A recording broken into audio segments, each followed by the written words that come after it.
Hi, good evening. Welcome to అమ్మా news, అమ్మా Bharat. Sports లైవ్లో ప్రీ మ్యాచ్ అనాలిసిస్కి మీ అందరికీ స్వాగతం.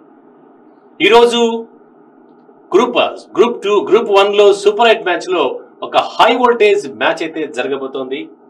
ఆస్ట్రేలియా, టీమిండియా మధ్య ఒక భీకర పోరుండే అవకాశం అయితే ఖచ్చితంగా కనబడుతోంది.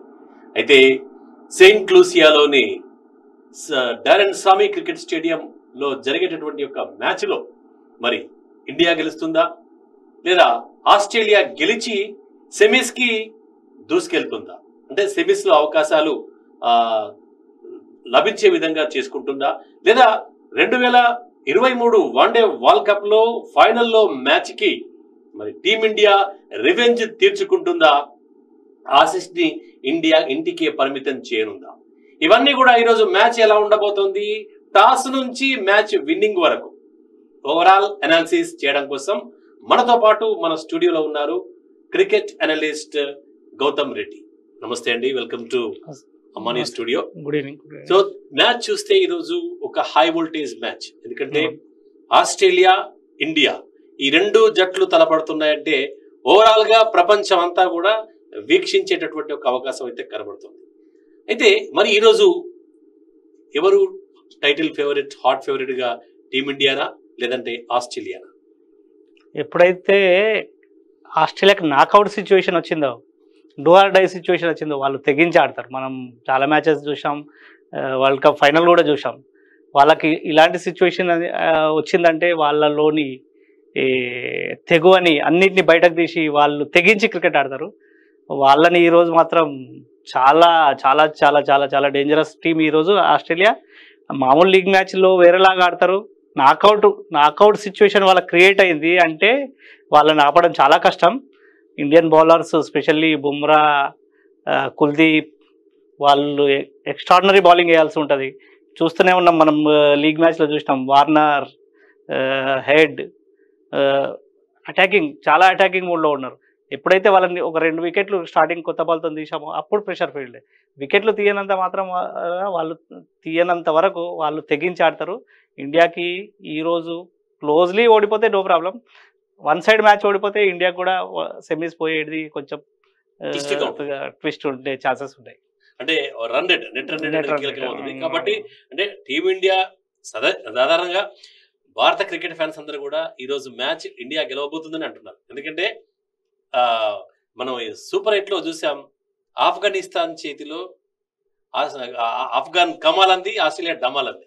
ఎందుకంటే ఆస్ట్రేలియా కూడా మీరు అన్నట్టు ప్రధానంగా అంటే ఫస్ట్ ఏదైతే పవర్ ప్లే ఉంటుందో, పవర్ ప్లేలో ఒక 2-3 వికెట్లు పడిపోతే అది కూడా సైకిల్ స్టాండ్స్ నే తలపిస్తుంది. ఎందుకంటే మనం క్రితం మ్యాచ్ లో ఆఫ్ఘనిస్తాన్ తో చూసాం, ఒక చిన్న స్కోర్ కూడా ఆస్ట్రేలియా చేయలేక చేతులు ఎత్తేసింది. దీని ఎలా చూడాలి? మనం ఇంతకుముందు చెప్పుకున్నాం, ఎప్పుడైతే వికెట్లో కొంచెం టర్న్ ఉందో ఆఫ్ఘనిస్తాన్ బౌలర్ని ఫేస్ చేయడం చాలా కష్టం. మొన్న అలాంటి సిచ్యువేషన్ ఉండే కాబట్టి ఆస్ట్రేలియా చాలా స్ట్రగుల్ అయింది. కానీ ఈరోజు వికెట్ నాకు తెలిసి ఫ్లాట్ ఉంటుంది, హై స్కోరింగ్ మ్యాచెస్ అవుతుంది. మన ఇండియన్ బౌలర్స్ మంచి లైన్ అండ్ లెంగ్త్తో కట్టుదిట్టమైన బౌలింగ్ వేయాల్సి ఉంటుంది. వాళ్ళ బ్యాటింగ్ లైనప్ అప్పుడప్పుడు సైకిల్ స్టాండ్ తలపించవచ్చు. కానీ ఎప్పుడైతే నాకౌట్ సిచ్యువేషన్, వాళ్ళకి టఫ్ సిచ్యువేషన్ ఉంటే వాళ్ళ బ్యాటింగ్ లైనప్ చాలా స్ట్రాంగ్ ఉన్నది. ప్రతి ఒక్కళ్ళు ఆడిటర్సే. లాస్ట్ 11 బ్యాట్స్మెన్ కూడా వాళ్ళు అంత ఈజీగా మ్యాచ్ని అయితే వదలరు. ఆస్ట్రేలియాలో ఆ తెగింపు ఎప్పుడు ఉంటుంది, మనం ఎప్పుడు ఆస్ట్రేలియా టీం చూస్తూనే ఉంటాం.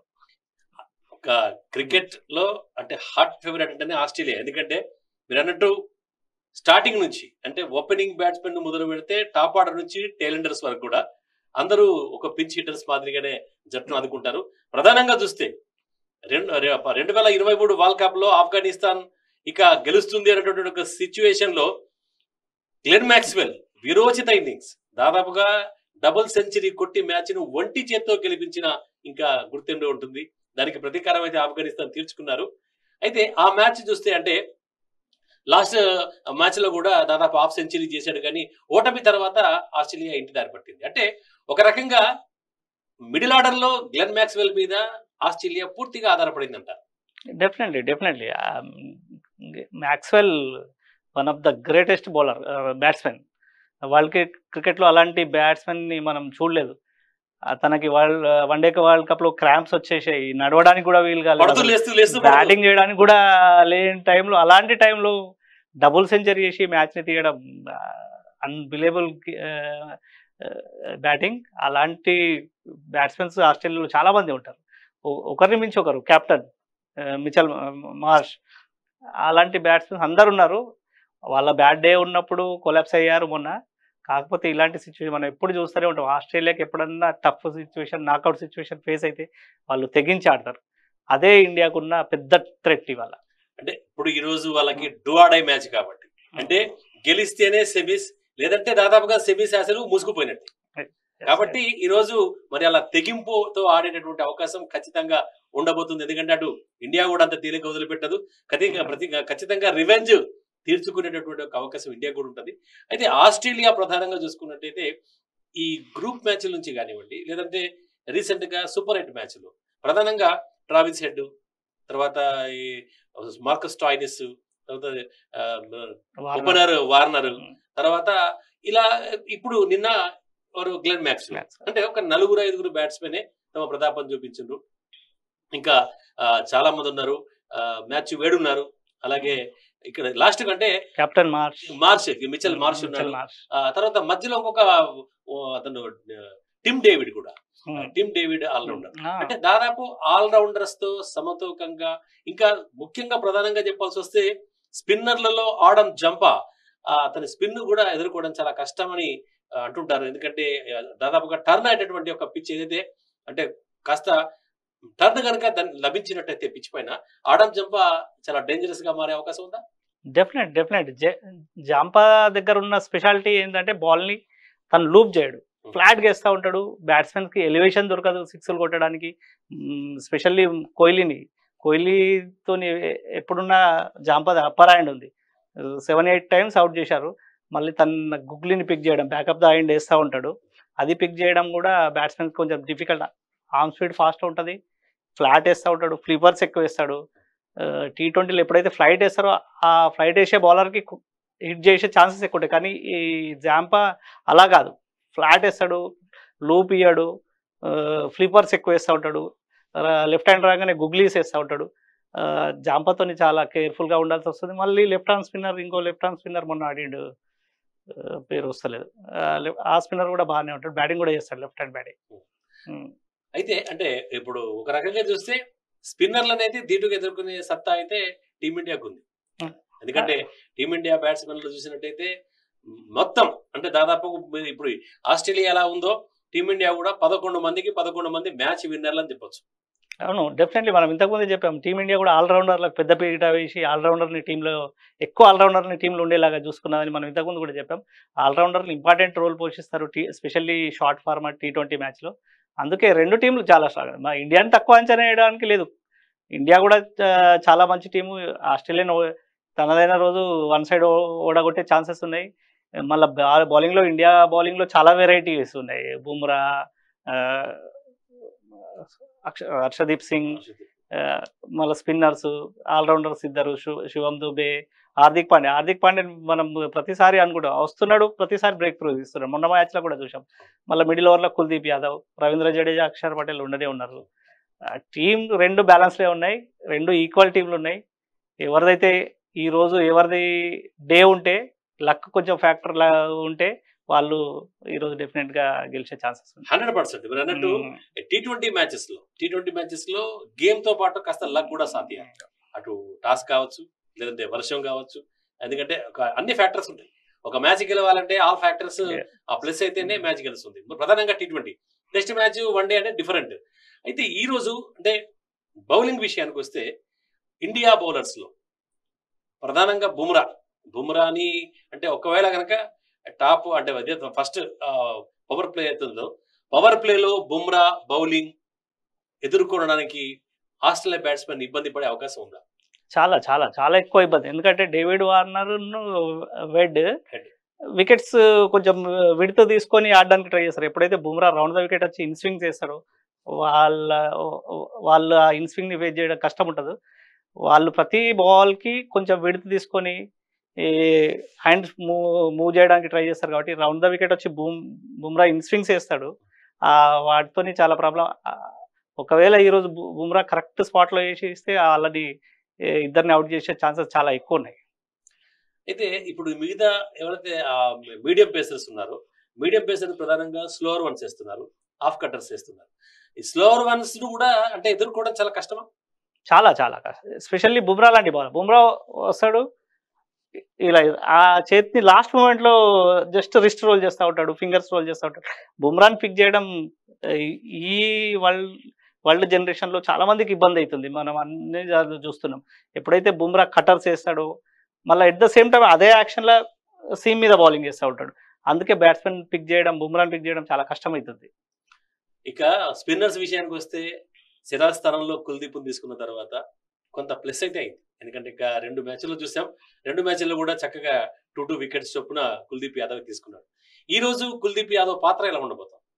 Definite Kuldeep important bowler, match winner. అలాంటి స్పిన్నర్ కావాలి. ఇప్పుడు వాళ్ళ చైనామన్ స్పిన్నర్స్ ఇద్దరే కనిపిస్తారు. షంషీ ఒకైన్ సౌత్ ఆఫ్రికన్, మళ్ళీ ఇండియన్ కుల్దీప్ యాదవ్. ఆ కొరత ఉంది వరల్డ్ క్రికెట్లో చైనామన్ బౌలర్స్ది. Kuldeep Yadav definitely match winner. కుల్దీప్ని అటాక్ చేయాలంటే రిస్క్ తీసుకోవాల్సి ఉంటుంది. ఆ రిస్క్లో కుల్దీప్కి వికెట్లు దొరికే ఛాన్సెస్ ఎక్కువ ఉంటాయి. తబ్రీజ్ శంషీ అంటే గుర్తుకొచ్చింది. ఈరోజు వెస్టిండీస్ ఆతిథ్య జట్టు ఇంటికి వెళ్ళే సందర్భం అయితే కనబడింది మ్యాచ్లో. తబ్రీజ్ శంషీ 3 వికెట్లు తీయడంతోనే ఒక రకంగా మ్యాచ్ విన్నర్ అతను. అయితే ఈ వెస్టిండీస్ వెళ్ళడమే కాకుండా ఇప్పటి వరకు జరిగినటువంటి ఒక 8 సీజన్లు కనుక మనం గమనించినట్టయితే ఆతిథ్య జట్టు ఏది కూడా వరల్డ్ కప్ గెలవలేదు. అంటే T20 విషయంలో 2007 నుంచి మొదలు పెడితే 2024, ఎందుకంటే ఇప్పుడు కూడా ఆతిథ్యం UAE ఇచ్చింది, అది అవుట్ అయింది. అలాగే వెస్టిండీస్ ఇచ్చింది, అది కూడా ఇంటికి వెళ్ళిపోయింది. అంటే ఎందుకు ఇలా, అంటే ఆతిథ్య జట్లు ఎందుకు వరల్డ్ కప్ గెలవలేకపోతున్నాయి? దానికి పర్టికులర్ రీజన్ అనేది ఉండదు. అంటే ఒక ఒత్తిడి, హోమ్ గ్రౌండ్స్, స్పెక్టేటర్స్ ఎక్స్పెక్టేషన్స్ ఎక్కువ ఉంటాయి. అలాంటి ప్రెషర్ కూడా ఉంటుంది. బట్ క్రికెట్ ఎప్పుడు ఎక్కడ ఏదైతే జరగదు. ఆదిత్య జట్లు గెలవకపోవడానికి కారణాలు చాలానే ఉంటాయి. ఎందుకంటే హోమ్ గ్రౌండ్స్లో ఆడడం అదొక అడ్వాంటేజ్ ఉన్నా ఎందుకు గెలవలేకపోతారో అదైతే అర్థం అవ్వట్లేదు మనకు. అనుకుంటా ఒత్తిడి అంటే ప్రధానంగా హోమ్ గ్రౌండ్ లో ఆడియన్స్ అంతా కూడా ఒక మంచి ఎక్స్పెక్ట్ చేస్తుంటారు. అంటే బ్యాట్స్మెన్ నుంచి కానీ బౌలర్స్ నుంచి కానీ ఒక మంచి స్కోర్ కానీ, మంచి రన్స్ కానీ, సిక్సర్లు కానీ. సో ఒక రకమైనటువంటి ఒక అంటే చివరికి అంటే ఎప్పుడైతే కన్క్లూజన్ సిచ్యువేషన్కి వచ్చేసరికల్లా, అంటే ఒక మ్యాచ్ అంటే ఎండింగ్ వచ్చేసి అంటే సెమీస్ కానీ ఫైనల్స్ కానీ ఇలాంటి స్టేజ్లో ఖచ్చితంగా ఒక ఒత్తిడి ఉండే అవకాశం ఉంటుంది. ఆ ఒత్తిడి కారణం అని, ఎందుకంటే ఇటు ఆస్ట్రేలియా ఇచ్చింది ఆతిథ్యం, అలాగే ఇంగ్లాండ్ ఇచ్చింది, అలాగే సౌత్ ఆఫ్రికా ఇచ్చింది, UAE ఇచ్చింది, పాకిస్తాన్, శ్రీలంక, ఇండియా 2016లో ఇండియా కూడా ఆతిథ్యం ఇచ్చింది, వెస్టిండీస్ కప్ ఎగరేసుకుపోయింది. అంటే ప్రధానంగా అంటే ఇది ఒక యాదృచ్ఛికమైనప్పటికీ అంటే ఏదో అంటే జరుగుతున్నప్పుడు కూడా అంటే ఒక రికార్డులో పరిశీలిస్తే కనుక అప్పటి నుంచి ఇప్పటి వరకు ఏ హోమ్ టీం కూడా కప్పు గెలవలేదు. అంటే అంటే రకరకాల మీరు అన్నట్టు అనేక కారణాలు ఉండొచ్చు, కానీ నేను అనుకుంటా ఒక రకమైనటువంటి ఒక ఒత్తిడి అంటే ఒక ప్రెషర్ అనేటువంటిది చాలా ఉంటుందనే భావన మీరు అంగీకరిస్తారా?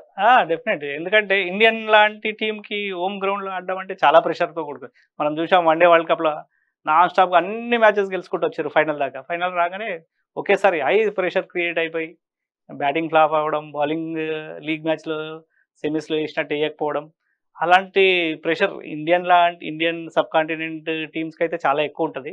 ఆస్ట్రేలియా లాంటి టీమ్స్కి అయితే అలాంటి ప్రెషర్ వాళ్ళు అది ఫేస్ చేయరు వాళ్ళు. కానీ అలాంటి టీమ్స్ కూడా హోమ్ గ్రౌండ్స్లలో వరల్డ్ కప్ ఆతిథ్యం ఇస్తున్నప్పుడు ఓడిపోవడం మనం చూసాం.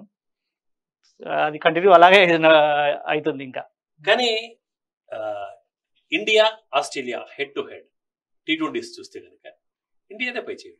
ఎందుకంటే 31 T20s ఆడారు. 31 T20sలో కూడా దాదాపుగా 19 మ్యాచ్లు ఇండియా గెలిస్తే 11 మ్యాచ్లు మాత్రమే ఆస్ట్రేలియా గెలిచింది, ఒక మ్యాచ్ టై అయింది. అలాగే వరల్డ్ కప్లో చూసుకున్నప్పుడు అంటే T20 వరల్డ్ కప్లో చూస్తే కూడా T20 వరల్డ్ కప్లో 5 మ్యాచ్లు ఆడితే అందులో 3 ఇండియా గెలిస్తే 2 ఆస్ట్రేలియా గెలిచింది. అంటే ఓవరాల్గా హెడ్ టు హెడ్ చూస్తే ఆస్ట్రేలియా మీద ఇండియాదే పై చేయి ఉంది. సో ఈ మ్యాచ్లో కూడా ఇండియాదే పై చేయి ఉండబోతుందంటారు. డెఫినెట్. ఆస్ట్రేలియన్ టీం స్టార్టింగ్లో T20 అంత సీరియస్గా తీసుకోలేదు వాళ్ళు. మనం 2077 నుంచి చూస్తున్నాము. వాళ్ళు కప్పు గెలవడానికి చాలా సంవత్సరాలు పట్టింది. వాళ్ళు T20ని అంత సీరియస్గా తీసుకోలేదు అని నాకు అనిపిస్తుంది వాళ్ళ మేనేజ్మెంట్. ఇప్పుడు T20ని చాలా సీరియస్గా తీసుకొని ఏ బ్యాట్స్మెన్ ఎలా ఉంటాడు, అటాకింగ్ బ్యాట్స్మెన్ ఎందరు ఉండాలి, ఈ ఆల్రౌండర్స్ ఎందరు ఉండాలి, ఆ ప్లాన్ చేసుకొని వస్తున్నారు. కాబట్టి ఈ రీసెంట్ టైంలో T20లలో కూడా వాళ్ళ పర్ఫార్మెన్స్ బాగుంది. కాకపోతే ఇండియన్ టీంతో ఆడినప్పుడు ఇండియన్ టీంది అప్పర్ హ్యాండ్ ఉంది. వాళ్ళ మనం హోమ్ సిరీస్ ఆడినప్పుడు కూడా T20లో 2 times మనమే విన్ అయ్యాం. ఇండియాలో ఆడినప్పుడు కూడా ఇండియాలో కూడా మనమే విన్ అయ్యాం. మనది అప్పర్ హ్యాండ్ ఉంది. డెఫినెట్గా ఈరోజు కూడా మ్యాచ్ బాగుంటుంది. యాజ్ ఏ ఇండియన్గా ఇండియా టీం గెలుస్తుందని మనం నేనైతే మీతో పాటు మనతో పాటు లక్షలాది కోట్లాది మంది ఇండియన్ ఫ్యాన్స్ అంతా కూడా మ్యాచ్ ఇండియానే గెలవాలి, అలాగే ప్రతీకారం కూడా రివెంజ్ కూడా తీర్చుకోవాలి ఆస్ట్రేలియా పోయినటువంటి ఒక ఎదురు చేతి చూస్తున్నారు.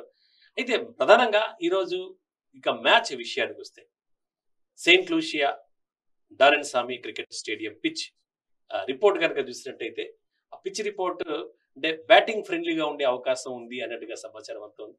అలాగే బౌలర్స్ కూడా అనుకూలించే విధంగా, అంటే మీరు అన్నట్టు ఎవరైతే లైన్ అండ్ లెంత్ లో కనుక బౌలింగ్ వేస్తే ఖచ్చితంగా వాళ్ళకు కూడా అనుకూలించే అవకాశం ఉందని చెప్తున్నారు. అలాగే ఇప్పటి వరకు కనుక అక్కడ మ్యాచ్ లో స్కోర్స్ చూసినట్టయితే హైయెస్ట్ స్కోర్ 218 ఉంటే ఇది వెస్టిండీస్ సాధించింది. లీస్ట్ స్కోర్ 118 రన్లు నెదర్లాండ్స్ సాధించింది. అంటే 2 స్కోర్స్ లీస్ట్ హైయెస్ట్ కనబడుతున్నాయి. సో ఈ రోజు ఇటు ఆస్ట్రేలియా కావచ్చు లేదంటే ఇండియా కావచ్చు ఫస్ట్ బ్యాటింగ్ చేస్తే ఒక ఎంత స్కోర్, అంటే ఇదే ఒక ప్రిడిక్షన్, అంటే ఎంత స్కోర్ సాధించే అవకాశం ఉంది? ఇండియా బ్యాటింగ్ చేస్తే 180+ దగ్గర 200. నేనేమనుకుంటున్నా, ఎంత స్కోర్ అన్నది సరే హై స్కోరింగ్ మ్యాచ్ ఉండాలి అనుకుంటున్నాను. ఆ హై స్కోరింగ్ మ్యాచ్ లో ఇండియా గెలవాలనుకుంటున్నాను. అంటే ఖచ్చితంగా హై స్కోరింగ్ మ్యాచ్ ఉండే అవకాశం ఉంది. ఎందుకంటే పిచ్ పరంగా చూస్తే మటుకు హై స్కోరింగ్ మ్యాచ్ ఉండే అవకాశం ఉంది. ఎందుకంటే ఖచ్చితంగా కూడా ఏ జట్టు అయినా అటు ఆస్ట్రేలియా బ్యాటింగ్ చేసినా ఇండియా బ్యాటింగ్ చేసినా 180+ 190 రీచ్ కాకపోతే అది డిఫెండ్ చేసుకోవడం కష్టమే ఆ పిచ్ మీద. కాబట్టి ఖచ్చితంగా ఒకవేళ ఇది ఒక ప్రొడిక్షన్, టాస్ ఎవరు గెలిపోతున్నారు అంటే జస్ట్ మీ ఒక ఇండియన్ ఫ్యాన్ అభిమానిగా టాస్ కీలకమని భావిస్తున్నారా? టాస్ కీలకము. టాస్ ఇండియా గెలుస్తుంది, ఫస్ట్ బౌలింగ్ చేస్తుంది, చేయడానికి ఇంపార్టెన్స్ ఇస్తారు. ఎందుకంటే ఫస్ట్ బ్యాటింగ్ వాళ్ళకి ఇచ్చేస్తే కొంచెం ప్రెషర్లో నెట్టేసి వాళ్ళని చేంజ్ చేయడానికి ప్రయత్నిస్తారని నేను అనుకుంటున్నాను. మేబీ చూడాలి ఏం జరుగుతుందో. ఇండియా టాస్ డెఫినెట్లీ ఈరోజు గెలుస్తుంది. ఇంకొక విషయం, ఎందుకంటే ఫస్ట్ బ్యాటింగ్ చేసిన టీమ్స్ సెకండ్ బ్యాటింగ్ చేసిన టీమ్స్ కనుక ఇటీవలి అంటే కొద్ది మన మ్యాచెస్ లా పరిశీలిస్తే కనుక ఫస్ట్ బ్యాటింగ్ చేసిన జట్లు అంటే కొద్దిగా స్వేచ్ఛగా ఆడే అవకాశం ఉంటుంది. మీరు ఒక 190+ స్కోర్ చేస్తే సెకండ్ బ్యాటింగ్ చేసే జట్టు మీద ఒక ప్రెషర్ అయితే ఖచ్చితంగా ఉంటుంది. అందులో ప్రధానంగా పవర్ ప్లేలో 2-3 వికెట్లు పోతే ఇక మ్యాచ్ టై అంటే పూర్తిగా ఒక అంటే టఫ్ గా సాగేటటువంటి అవకాశం ఉంటుంది. వాళ్ళ మధ్యలో గ్లెన్ మ్యాక్స్వెల్ లెక్క రెచ్చిపోతే మళ్ళీ మ్యాచ్ స్వరూపం మార్చే అవకాశం కూడా ఉండబోతుంది. ఈ రోజు కీ ప్లేయర్స్ ఎవరు ఉండబోతున్నారు ఇండియా టీం నుంచి? ఇండియా టీంలో కీ ప్లేయర్స్ లాస్ట్ మ్యాచ్ చూసాం. రోహిత్ శర్మ ఫామ్ లోకి వచ్చాడు, విరాట్ కోహ్లీ ఫామ్ లోకి వచ్చాడు. మన 360 డిగ్రీ ఫ్లాప్ అయ్యాడు, అది మనకు అడ్వాంటేజ్. లాస్ట్ మ్యాచ్ లో ఫ్లాప్ అయ్యాడు కాబట్టి ఈ మ్యాచ్ లో డెఫినెట్ గా పెద్ద స్కోర్ చేస్తాడు. Rishabh Pant as usual super form లో ఉన్నాడు. హార్దిక్ పాండే, మనం హార్దిక్ పాండేని అసలు ఇదే చేస్తలేము. ఐపీఎల్ నుంచి మనం హార్దిక్ పాండే ప్రేక్షకులంతా కూడా ఒక రకమైన పెట్టుకున్నారు, కానీ టీమిండియా జెర్సీ వేసుకున్న తర్వాత పూర్తిగా మారిపోయాడు. అంచనాలన్నీ తలకిందులు చేస్తూ మొన్న సూపర్ 50 చేశాడు లాస్ట్ మ్యాచ్ లో. బ్యాటింగ్ సూపర్ ఉంది ఇండియాది. 8 మెంబర్స్ దాకా బ్యాటింగ్ ఉన్నారు. ఓన్లీ 3 లాస్ట్ బౌలర్స్ బ్యాటింగ్ చేయట్లేదు. అందుకే వాళ్ళు తెగించాడు.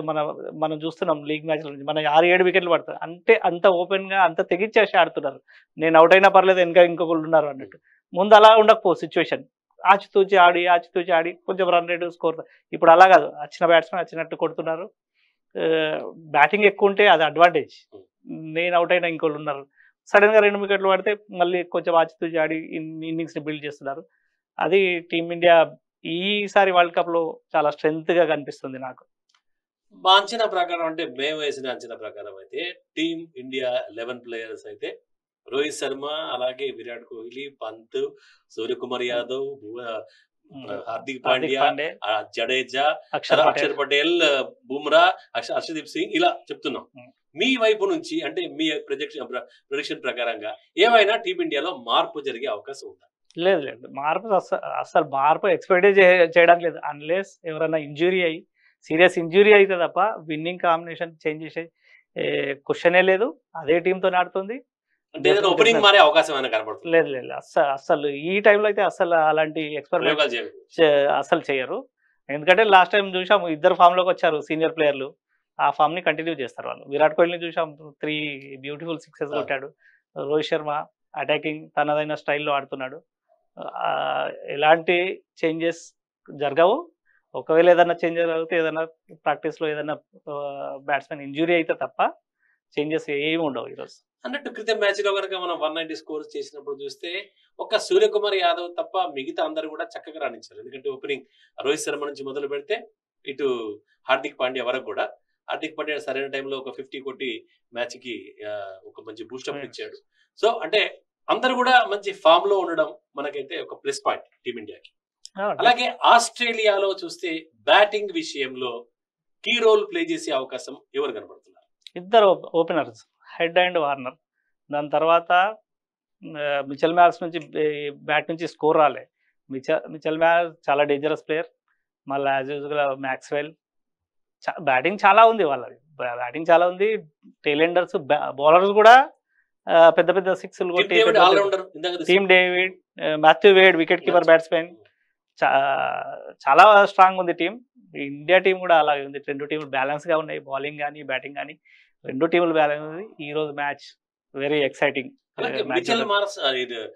మిచెల్ స్టార్క్ అండ్ హెజిల్వుడ్ గురించి వరల్డ్ క్లాస్ బౌలర్స్ చెప్తున్నాను కదా. మనకు బుమ్రా, హర్షదీప్ ఎలాగ ఉన్నారో వాళ్ళైతే ఇంకా ఎక్స్పీరియన్స్ ప్లేయర్. హర్షదీప్ మనకి జూనియర్ బౌలర్ కానీ వాళ్ళిద్దరు experience player. Bowling Australia, India అన్ని బలాలు ఇద్దరి చూసుకుంటే ఈక్వల్గా ఉన్నారు. ఈరోజు చాలా ఎక్సైటింగ్ మ్యాచ్ మనం చూడబోతున్నాం.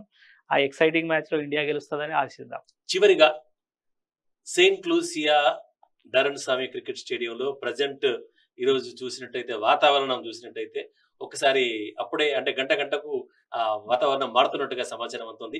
అప్పుడే వర్షం పడుతుంది, అప్పుడే ఎండ కొడుతున్నట్టుగా మనకు సమాచారం అవుతుంది. ఒకవేళ వర్షం పడడం మ్యాచ్కి అంతరాయం కలగడం లేదా మ్యాచ్ పూర్తిగా రద్దు కావడం, అంటే ఒకవేళ మ్యాచ్ పూర్తిగా రద్దు అయితే ఇండియాకి ప్లస్ అవుతుంది. దానిలో ఎలాంటి అనుమానం లేదు, ఎందుకంటే ఆస్ట్రేలియా ఇంటికి వెళ్ళిపోద్ది. కానీ ఒకవేళ మ్యాచ్ మధ్యలో నిన్నట్లాగా డిఎల్ఎస్ మెథడ్ ప్రకారంగా ఓవర్లు కుదించి 15 ఓవర్ల కింద 12 ఓవర్లు అంటే అలాంటి టైంలో ఫస్ట్ బ్యాటింగ్ చేస్తే మేలా, సెకండ్ బ్యాటింగ్ చేస్తే మేలా? అలాంటి టైంలో సెకండ్ బ్యాటింగ్ చేస్తేనే బాగుంది. ఎందుకంటే మనకు డిఎల్ఎస్ స్కోర్ ఓవర్స్ తగ్గుతాయి, at the same time score కూడా తగ్గుతుంది. తక్కువ ఓవర్లో ఎక్కువ స్కోర్ కొట్టడం ఈజీ ఉంటుంది, ఎక్కువ ఓవర్లో ఎక్కువ స్కోర్ కొట్టడం కొంచెం హార్డ్ ఉంటుంది. మళ్ళీ ఈరోజు మ్యాచ్ వాష్అవుట్ అయిపోయి మనకొక పాయింట్ వాళ్ళకొక పాయింట్ అయితే ఆస్ట్రేలియా ఇంకా గేమ్లో ఉంటుంది, బయట కాదు. ఎందుకంటే ఎప్పుడైతే ఆఫ్ఘనిస్తాన్ బంగ్లాదేశ్ని ఓడగొడుతుందో అప్పుడే ఆస్ట్రేలియా బయట అవుతుంది. ఆస్ట్రేలియా గేమ్లోనే ఉంటుంది. ఆ మ్యాచ్ ఇంపార్టెంట్, ఆ మ్యాచ్ని వాళ్ళు చూడాల్సి వస్తుంది. ఆఫ్ఘనిస్తాన్ బంగ్లాదేశ్ మధ్య కనుక ఆఫ్ఘనిస్తాన్ గెలిస్తే ఆస్ట్రేలియా ఇంటికి వెళ్ళిపోతుంది. వాష్అవుట్ అయ్యి 1 పాయింట్ వస్తే, లేదు ఈ రోజు గెలిచిరు అంటే 3 టీంలు ఈక్వల్ 2 పాయింట్స్ అయితే ఇండియా రన్ రేట్ ఎక్కువ ఉంది. క్లోజ్ మ్యాచ్ ఓడిపోతే నో ప్రాబ్లం, మరీ 1 సైడ్ మ్యాచ్ ఓడిపోతే ఈవెన్ ఇండియా కూడా బయటకు అయ్యే ఛాన్సెస్ ఉన్నాయి. Okay, thank you very much అండి. Thank you. మంచి మ్యాచ్ గురించి మంచి అనాలిసిస్ ఇచ్చారు.